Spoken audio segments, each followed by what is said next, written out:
What would you do if the person who just ruined your life suddenly begged you to save theirs? A powerful CEO stood in front of her entire company and humiliated a single father before firing him on the spot. She believed he was careless. She believed he didn't deserve a second chance.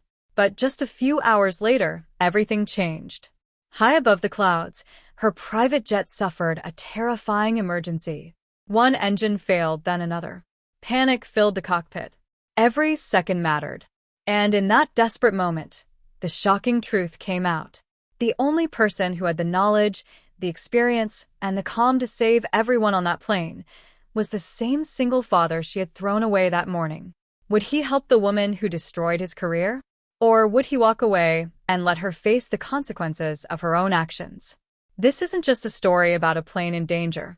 It's a story about pride, second chances, and why you should never judge someone's worth from one difficult moment. And the real reason he was late that morning changes everything. Every morning, Daniel Carter woke up before the sun. Not because he wanted to, because he had no choice. As a single father, every day started with one job before work, being a dad. He quietly opened the door to his 8-year-old daughter Lily's room. "Morning, sweetheart," he whispered with a smile. Lily rubbed her eyes and smiled back. 5 more minutes. Daniel laughed.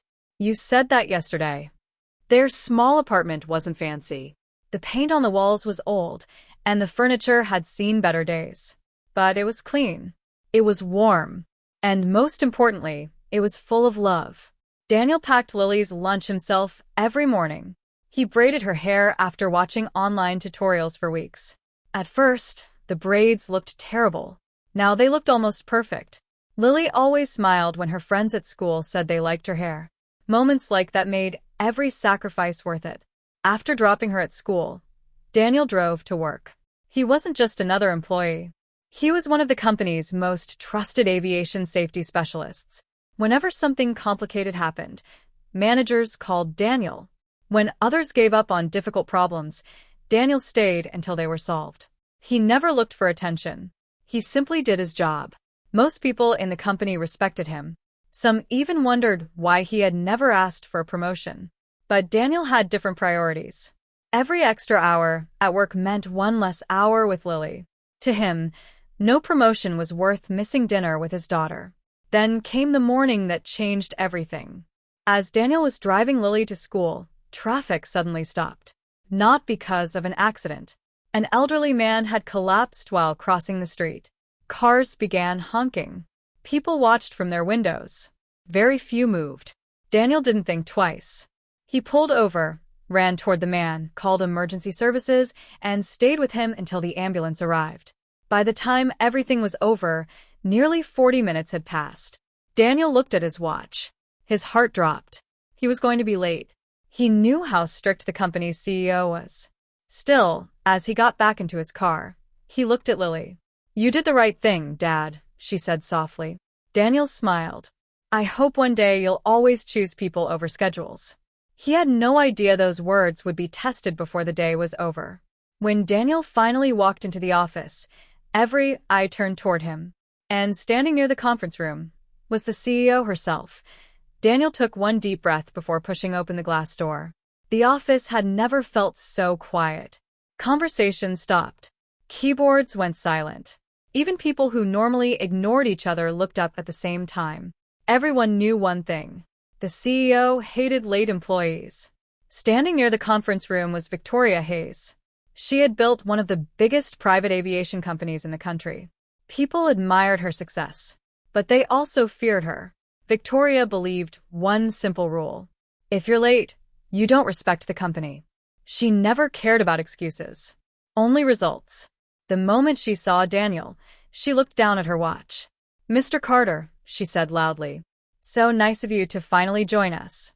A few nervous laughs echoed through the hallway. Daniel walked forward calmly. "I'm sorry, Miss Hayes. There was an emergency on the road. An elderly man collapsed, and—" Victoria raised her hand before he could finish. "I didn't ask for a story." The hallway became even quieter. "Asked for professionalism." Daniel stayed calm.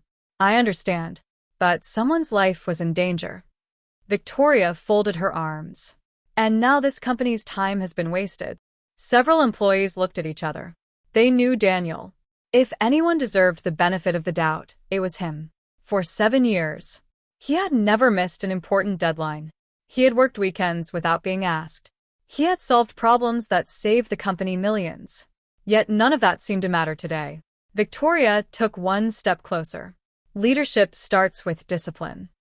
If I make an exception for you, I have to make an exception for everyone. Daniel nodded respectfully. I'm not asking for special treatment. I'm only asking you to understand what happened. Victoria's face showed no emotion. You made a choice. And today, I'm making mine. She looked toward human resources. Prepare his termination papers. The words hit the room like thunder. Someone quietly whispered, "She can't be serious." Daniel didn't argue. He didn't raise his voice. He simply looked at Victoria for a moment. Then he spoke. "I hope no one you care about is ever lying on the ground, waiting for help while people worry more about being on time." For the first time, Victoria's expression changed. Just for a second. But her pride quickly took over. "You can collect your belongings and leave." Daniel gave a small nod. "I wish the company well." He turned around and walked toward his office. No anger. No shouting. No revenge.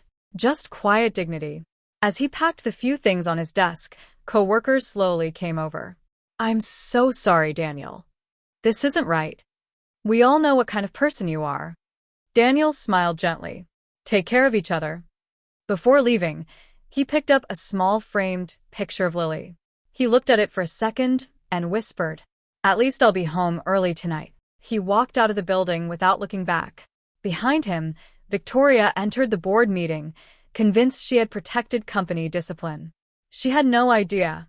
In less than 3 hours later, Victoria Hayes leaned back in the soft leather seat of her private jet. The board meeting had gone exactly as planned. A new business deal had been signed. Investors were happy. Her assistant smiled. "Congratulations, Ms. Hayes. This could be the company's biggest year yet." Victoria looked out the window at the endless clouds. Success comes from making hard decisions. She didn't say Daniel's name, but everyone in the cabin knew what she meant. The aircraft climbed smoothly through 35,000 feet. Inside the cockpit, Captain Robert Mills checked the instruments. Everything looked normal. His first officer was already talking with air traffic control about their arrival time. Then, a sharp warning alarm echoed through the cockpit. Beep, beep, beep. Captain Mills looked up immediately. What was that? A red warning light flashed across the main display. Engine 1, oil pressure low. The captain frowned. Run the checklist. The first officer moved quickly. For a few seconds, everything seemed under control. Then the engine began to shake. The vibration grew stronger. A loud bang shook the entire aircraft. Passengers grabbed their armrests. Coffee spilled across the cabin. One flight attendant nearly lost her balance. Victoria looked around. What just happened? Before anyone could answer, another alarm screamed through the cockpit. The captain's face turned pale. "We've lost Engine 1. He immediately contacted air traffic control. "Mayday, mayday. We have an engine failure." Inside the cabin, the mood changed instantly. The smiling conversations disappeared. People looked at each other with fear. One passenger quietly whispered, "Are we going to crash?" The flight attendants tried to stay calm. "Please remain seated." But their own faces showed worry. Then, the impossible happened. Another loud explosion, even stronger than the first. The entire aircraft jolted violently. The lights flickered. The second engine began losing power. The first officer stared at the screen. His voice trembled. "Captain, I don't believe this." Captain Mills looked at the instruments. His heart sank. Engine 2 was failing. Within seconds, the jet had lost almost all thrust. Silence filled the cockpit. No pilot ever wanted to see this. Captain Mills had over 25 years of flying experience, but he had never faced anything like this. He quickly opened the emergency operations manual. Every second counted. Every decision mattered. Air traffic control asked, "State your intentions." The captain took a slow breath. "I'm still evaluating, but deep inside, he knew something terrifying. The nearest airport was still too far away. Altitude was dropping. Fuel balance was becoming unstable. And every option looked worse than the last. Back in the cabin, Victoria finally realized this wasn't just another technical problem. She saw the fear in the flight attendants' eyes. She saw passengers holding each other's hands. For the first time in years, she felt completely powerless. Then the captain made a call to the company's emergency operations center. "I need every aviation systems specialist available. Right now." Within minutes, the operations center began calling every senior expert they had. One after another. The answers came back, until one manager suddenly froze. There was one person who knew this aircraft better than anyone. The room went silent. "But he doesn't work here anymore." At the company's emergency operations center, phones rang nonstop. Large monitors showed the private jet's position in real time. Every engineer in the room was trying to find an answer. But the numbers on the screen told a frightening story. The aircraft was losing altitude. Fuel was becoming harder to manage. Time was running out. The operations director, Mark Reynolds, looked around the room. "There has to be someone who knows this aircraft inside and out." An older engineer slowly raised his hand. "There is." Everyone turned toward him. "It's Daniel Carter." The room fell silent. Mark frowned. "Daniel? The man who was fired this morning?" The engineer nodded. 3 years ago, Daniel led the emergency systems upgrade on this exact aircraft. He knows every modification. He even helped write the emergency procedures for situations most pilots never expect to face. Another engineer added, "I've worked here for 18 years. I've never met anyone who understands this jet better than Daniel."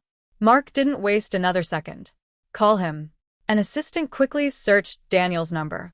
The phone rang once, twice, 3 times. No answer. Mark looked at another employee. "Keep calling." Meanwhile, Daniel was sitting on a park bench outside Lily's school. She was laughing as she showed him a drawing she had made in class. "Look, Dad. It's us." Daniel smiled. "I think you made me look taller than I really am." Lily giggled. "You are taller." His phone vibrated again. He glanced at the screen. "Company headquarters." He sighed. "I don't think I need to answer that anymore." He pressed decline. Seconds later, the phone rang again. Then again. Lily looked at him. "Maybe it's important." Daniel hesitated. Finally, he answered. "This is Daniel." Mark spoke so fast he could barely breathe. "Daniel, it's Mark. I know you have every reason to hang up. But please, we need your help." Daniel stayed silent. Mark continued. "Ms. Hayes is on the company jet. It has suffered multiple engine failures. The captain says they may not have much time. We've tried everything. Nobody can find a solution." Another long silence. Daniel quietly asked, "How many people are on board?" Mark looked at the passenger list. 23. Including 2 young flight attendants who had just started working with the company. Daniel closed his eyes. He remembered the humiliation, the termination papers, the walk out of the building. Every painful moment was still fresh. Lily noticed the change in his face. "What's wrong, Dad?" Daniel knelt beside her. "A plane is in trouble. A lot of people might get hurt." Lily looked at him for a few seconds. Then she asked the one question that changed everything. "Can you help them?" Daniel nodded slowly. "I think I can." She smiled gently. "Then you already know what you have to do." Daniel looked at his daughter. She wasn't thinking about revenge. She wasn't thinking about what the CEO had done. She was only thinking about saving lives. He took a deep breath. "Mark, I'm coming." Back at headquarters, relief spread across the room. But there was one more problem. Daniel couldn't simply walk into the operations center. His company access had already been canceled. Security had locked him out of every system just 2 hours earlier. And while they rushed to restore his access, the aircraft lost another 1,000 feet. Daniel reached the company's emergency operations center in less than 20 minutes. As soon as he stepped inside, everyone stopped talking. The same people who had watched him leave with a cardboard box only hours earlier were now looking at him with hope. Mark rushed over. Daniel, thank you. Daniel didn't answer. There isn't time. He walked straight to the main control station. A security guard looked embarrassed. I'm sorry, sir, your system access was removed. Daniel gave a small smile. Then let's fix that first. Within seconds, the IT team restored his credentials. The screens lit up. Flight data, engine readings, fuel levels, hydraulic pressure. Daniel's eyes moved across the monitors faster than anyone else in the room. The room stayed completely silent. Finally, he spoke. The pilots are following the standard checklist. Mark nodded. Yes. Daniel shook his head. That's the problem. Everyone looked confused. He pointed at the screen. This aircraft isn't standard anymore. 3 years ago, we upgraded the emergency fuel routing system. If they keep following the old procedure, they'll lose the remaining engine power. One engineer whispered. I forgot about that modification. Daniel immediately picked up the emergency radio. Connect me to Captain Mills. A few seconds later, this is Captain Mills. Daniel spoke with complete confidence. Captain, this is Daniel Carter from Operations. I need you to listen carefully. The captain recognized the name immediately. Daniel, thank God. Daniel gave clear instructions. Don't restart engine 1. Switch fuel feed to the secondary emergency line. Disable the automatic balancing system. The first officer looked shocked. That's not in the manual. Daniel replied calmly. I know, because I helped rewrite the aircraft after that manual was printed. The captain didn't hesitate. Do exactly what he says. One by one, the switches were changed. For a few terrifying seconds, nothing happened. The entire operations center watched the engine readings. Then, a small increase. Fuel pressure stabilized. The remaining power became steady. Someone quietly said, It's working. But Daniel wasn't celebrating. Not yet. He looked at another screen. They still have one problem. The landing. Back inside the aircraft, Victoria was gripping her seat so tightly that her hands had turned white. For the first time in her career, money meant nothing. Power meant nothing. The only thing that mattered was making it home alive.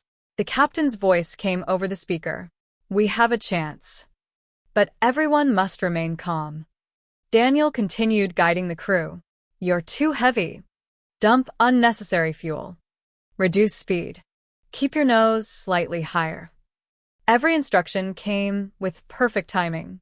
The aircraft slowly lined up with the runway. The runway lights appeared through the windshield. Everyone held their breath. Passengers closed their eyes. Some prayed quietly. The wheels came down. The jet crossed the runway threshold. Still too fast. Still too unstable. Captain Mills fought the controls with everything he had. Daniel watched every number on his screen. Then he said 4 simple words. Hold it now. The captain gently pulled back. The main landing gear touched first. A loud screech echoed across the runway. The aircraft bounced once, then settled. Reverse braking engaged. The jet raced forward. Thousands of feet. Then, finally, it rolled to a complete stop. Silence. Nobody moved. Nobody spoke. Then the captain slowly removed his headset. We're safe. The operations center exploded with applause. People hugged each other. Some cried openly. On the runway, passengers began clapping through tears. Flight attendants broke down in relief. Victoria stayed frozen in her seat. She knew one thing. She was alive, because of the man she had humiliated only hours before. As she stepped off the aircraft, she looked across the runway. Daniel was standing there. Calm. Quiet. Exactly as he had been that morning. Only this time, she was the one who had to face him. Victoria slowly walked toward Daniel. The busy runway suddenly felt completely silent. Neither of them spoke for a few moments. Finally, Victoria stopped a few feet away. She looked directly into Daniel's eyes. There was no confidence left. No pride. Only regret. I owe you my life, she said quietly. Daniel didn't answer. She continued. And after everything I did today, you still chose to save me. Daniel looked at her calmly. I didn't save you. I saved 23 people. The choice was never about you. Those words hit Victoria harder than anything else that day. For the first time in years, she realized what true leadership looked like. It wasn't power. It wasn't fear. It wasn't making people afraid to fail. It was putting people first. She lowered her head. I'm sorry, Daniel. I judged you without knowing the truth. I cared more about rules than about people. I was wrong. Daniel remained silent for a moment. Then he finally spoke. Good leaders don't become great because they never make mistakes. They become great because they learn from them. A few days later, Victoria called an all-company meeting. Every employee filled the auditorium. This time, she stood on the same stage where she had humiliated Daniel. But her words were very different. I made the worst decision of my career.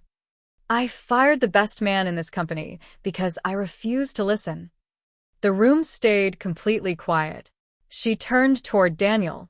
In front of everyone, I want to apologize. She handed him a new contract. Not just his old position. A promotion. Director of Aviation Safety. Along with full authority to improve the company's emergency training program. Daniel looked at the contract. Then he smiled politely. I appreciate the offer. But before I answer, I have one condition. Victoria nodded immediately. Anything. Daniel looked around the room. No employee should ever be punished before they're given the chance to explain. Every person deserves to be heard. Victoria didn't hesitate. Done. A new company policy was introduced that same week. Managers were required to understand the facts before making life-changing decisions. Employee trust slowly returned. The company's culture changed. And people later said, the most important change in the company's history didn't happen because of a business deal. It happened because one man chose compassion over revenge. Months later, Daniel was back home with Lily. She looked up from her homework. So, did everything work out? Daniel smiled. It did. Lily hugged him. I knew you'd help them. Daniel laughed softly. You were the one who reminded me what really matters. Sometimes the strongest person in the room isn't the one with the most power. It's the one who refuses to let someone else's mistake change who they are. If this story reminded you that kindness is never wasted, leave a like and share it with someone who needs to hear it. And if you enjoy stories about courage, second chances, and people proving everyone wrong, subscribe to the channel and turn on notifications. We'll see you in the next story.